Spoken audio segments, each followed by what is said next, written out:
할렐루야, 우리와 함께 하시는 보혜사 성령께서 우리의 삶에 주의 은혜와 지혜를 깨닫게 해주시는 새 아침이 시작되었습니다. 오늘도 주님을 알기 원하는 간절한 믿음으로 주의 말씀 앞에 나아갈 때 약속하신 성령으로 임하실 것을 기대하시는 저와 여러분의 오늘의 삶이 되시길 소망하며 2024년 2월 27일 화요일 아침 예배 성삼위 하나님께 올려드립니다. 오늘 본문은 욥기 21장 17절에서 34절까지의 말씀입니다. 이제 함께 주님의 말씀을 받겠습니다. 악인의 등불이 꺼짐과 재앙이 그들에게 닥침과 하나님이 진노하사 그들을 곤고하게 하심이 몇 번인가. 그들이 바람 앞에 검불같이 폭풍에 날려가는 겨같이 되었도다. 하나님은 그의 죄악을 그의 자손들을 위하여 쌓아두시며 그에게 갚으실 것을 알게 하시기를 원하노라. 자기의 멸망을 자기의 눈으로 보게 하며 전능자의 진노를 마시게 할 것이니라. 그의 달수가 다하면 자기 집에 대하여 무슨 관계가 있겠느냐. 그러나 하나님께서는 높은 자들을 심판하시나니 누가 능히 하나님께 지식을 가르치겠느냐. 어떤 사람은 죽도록 기운이 충실하여 안전하며 평안하고 그의 그릇에는 젖이 가득하며 그의 골수는 윤택하고 어떤 사람은 마음의 고통을 품고 죽음으로 행복을 맛보지 못하는도다. 이 둘이 매 한 가지로 흙 속에 눕고 그들 위에 구더기가 덮이는구나. 내가 너희의 생각을 알고 너희가 나를 해하려는 속셈도 아노라. 너희의 말이 귀인의 집이 어디 있으며 악인이 살던 장막이 어디 있느냐 하는구나. 너희가 길 가는 사람들에게 묻지 아니하였느냐. 그들의 증거를 알지 못하느냐. 악인은 재난의 날을 위하여 남겨둔 바 되었고 진노의 날을 향하여 끌려가느니라. 누가 능히 그의 면전에서 그의 길을 알려주며 누가 그의 소행을 보응하랴. 그를 무덤으로 메어가고 사람이 그 무덤을 지키리라. 그는 골짜기의 흙덩이를 달게 여기리니 많은 사람들이 그보다 앞서갔으며 모든 사람이 그의 뒤에 줄지었느니라. 그런데도 너희는 나를 헛되이 위로하려느냐. 너희 대답은 거짓일 뿐이니라. 아멘. 이것은 하나님의 말씀입니다. 우리가 어제 살펴본 21장은 욥이 친구들의 권면에 대한 자신의 입장을 밝히는 항변이자 인광보적 관점에 대한 모순을 지적하는 장면이었습니다. 사실 욥은 친구들에게 한결같이 자신의 결백함을 주장했었고 또한 그들이 욥을 인간보적 시선으로 바라봐주지 말 것을 말하였었습니다. 이것이 16장, 17장, 19장 그리고 오늘 21장까지 계속해서 이어지고 있는 것입니다. 어제 본문이었던 2장 1절부터 17절까지 욥이 어떤 것을 말하였었습니까? 한마디로 악인은 반드시 벌을 받고 반드시 일찍 죽는다라는 인과응보적 관점을 지적하고 있는 것이죠.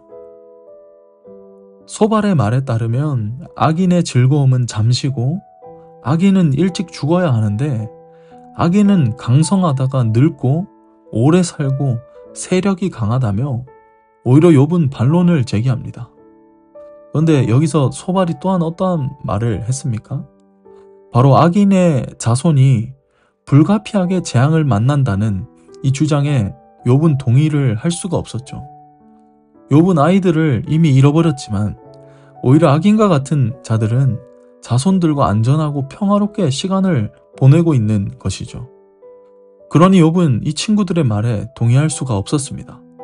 사실 이 장면이 욥이 하나님을 향한 신앙에서 비롯된 주장의 느낌보다 정말 친구들의 말에 동의할 수 없었음에 나오는 극도한 분노를 지금 표출한 것으로 보이는 것이 사실입니다.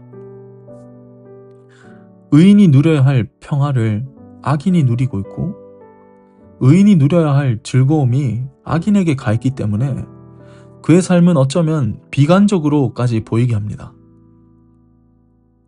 하지만 지금 친구들에게 욥은 이런 분노를 표출하기보다는 오히려 그 분노를 하나님 앞에 돌리고 있음을 바라봐야 합니다. 의인으로 살아왔던 욥에게 이러한 신앙적인 부딪힘은 전후무후한 일이었기 때문이죠. 그래서 우리가 보는 21장은 욥이 사실 친구들에게 인과응보적 관점에 대해 변론하는 장면이지만 사실 그 안에 하나님을 향한 질문을 표출하고 있음을 바라보아야 합니다. 이렇게 1절부터 16절까지는 욥이 악인이 왜 행복해야 하는지, 악인이 왜 행복한 것인지에 대해 변론했다면, 이제 17절부터 34절까지는 악인이 당연히 받아야 할 재앙이 왜 내려지지 않는지에 대해 말하고 있는 것이죠. 그런데 지금 이 욥과 친구들의 논쟁의 핵심은 무엇입니까? 욥의 고난이 그가 지은 죄 때문인지 아닌지에 대한 각자의 입장을 이야기하고 있는 것이죠. 욥은 이러한 친구들의 입장인 욥의 고난이 자기의 죄 때문인지가 아닌지에 대해 말하기를, 그렇다면 현실에서는 왜 하나님이 악인에게 징벌을 내리시지 않고 왜 악인이 죽은 후에 자녀들이 벌을 받는지, 죄의 전가가 왜 일어나지 않는지 지금 친구들에게 질문하고 있는 것입니다. 사실 저와 여러분의 삶 가운데서도 생각해보면 이 욥과 같은 마음과 질문을 가지신 분들이 많이 계실 거라고 생각됩니다. 우리가 살아가고 있는 이 시대는 어쩌면 너무나 불공평하게 보입니다. 전혀 성경의 가르침과 맞지 않는 세상이죠. 분명 욥의 친구들이 말하는 것처럼 인과응보적 관점 안에서 바라봐야 할 시대일지도 모르겠습니다. 하지만 욥은 이 모든 시대의 현상과 자신에게 닥친 이 고난을 통해서 악이 무엇인지, 그리고 하나님은 어떠한 분이신지를 깨달아가고 있는 것입니다. 욥의 친구들은 단순히 욥이 죄인이라는 규정하에 죄인이기 때문에 이러한 모든 고난이 그에게 닥쳤고 그의 자손들에게까지 미쳤다라고 이야기를 하지만, 욥은 과연 그렇다면 인과응보의 하나님만 하나님으로 존재하시는 것인지에 대한 관심을 이제 갖기 시작하는 것이죠. 이제까지 믿어왔고 이제까지 생각해왔던 그러한 하나님의 모습들에 대해 다시 생각해보는 시점이 된 것입니다. 여러분, 이렇게 고난이 우리의 신앙의 토대를 바꾸는 순간이 있는 것입니다. 고난을 무조건적으로 악으로 바라보는 인과응보적 관점의 신앙은 결코 인과응보를 넘어서는 하나님을 바라볼 수는 없는 것이죠.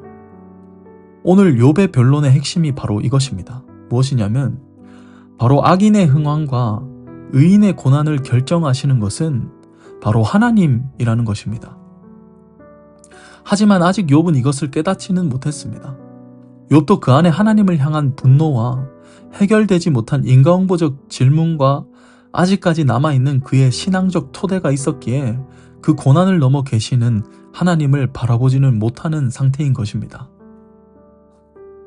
어쩌면 우리 또한 지금이 바로 그러한 상태일 수도 있습니다. 내 안에 있는 그 감정과 그 질문과 그 신앙들로 인해서 하나님을 온전히 바라보지 못하는 상태, 욥과 같은 상태가 우리의 영적 상태일 수도 있습니다. 하나님께서는 이것을 바로 해결해 주시지는 않습니다. 욥에게 그러하셨던 것처럼 하나님의 뜻을 보이실 그때까지, 고난의 임계점에 다다를 때까지 우리를 몰아붙이실 것입니다.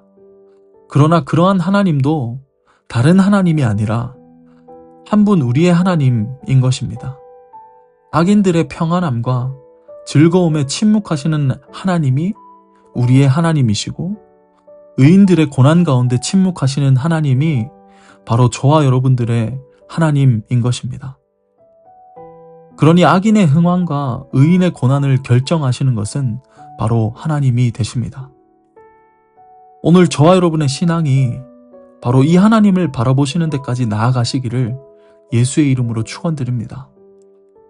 우리가 우리의 상태와 상황과 감정과 질문과 신앙들로 인해 하나님을 바라보는 수준을 넘어선다면 비로소 악에 침묵하신 하나님의 뜻을 발견할 수 있으며 의의 고난 가운데 하나님을 붙잡고 나아갈 수 있는 담대한 믿음, 흔들리지 않는 믿음을 갖게 될 것입니다. 이 믿음을 향해 주의 성령을 간구하십시오. 우리의 삶 가운데 약속하신 성령으로 임하실 것을 믿음으로 선포하십시오. 그렇게 할 때 우리의 삶에 함께 하시는 하나님의 은혜와 사랑을 우리는 발견하게 될 것입니다. 오늘 주어진 이 하루가 욥과 같이 고난 가운데 있을지라도 주의 성령을 의지하여 믿음으로 간구하시는 그리하여 우리의 고난을 넘어 계신 하나님을 발견하는 이 하루가 되시기를 예수님의 이름으로 축원드립니다. 아멘. 함께 기도하겠습니다. 은혜의 주님, 우리가 우리의 문제와 고난을 뛰어넘어 계시는 그 하나님을 바라보기를 원합니다. 나의 고난에 얽매여, 나의 문제에 얽매여 부분적인 하나님만을 구하고 바라보고 묵상하는 것을 넘어 이 시대 가운데 우리를 부르시고 주의 자녀로, 교회로, 거룩한 나라로 하나님을 바라보게 하여 주시옵소서. 주의 성령을 의지하며 오늘 하루를 주님께 의탁합니다. 주여, 우리를 긍휼히 여기시고 우리의 연약함 가운데 주님의 강하심과 그 지혜의 능력을 부으셔서 내 이성과 논리와 체계와 사고를 뛰어넘어 계시는 하나님을 바라보는 이 하루로 우리를 인도하여 주시옵소서. 그렇게 이끄실 것을 믿고 감사드리며 예수님의 이름으로 기도합니다. 아멘.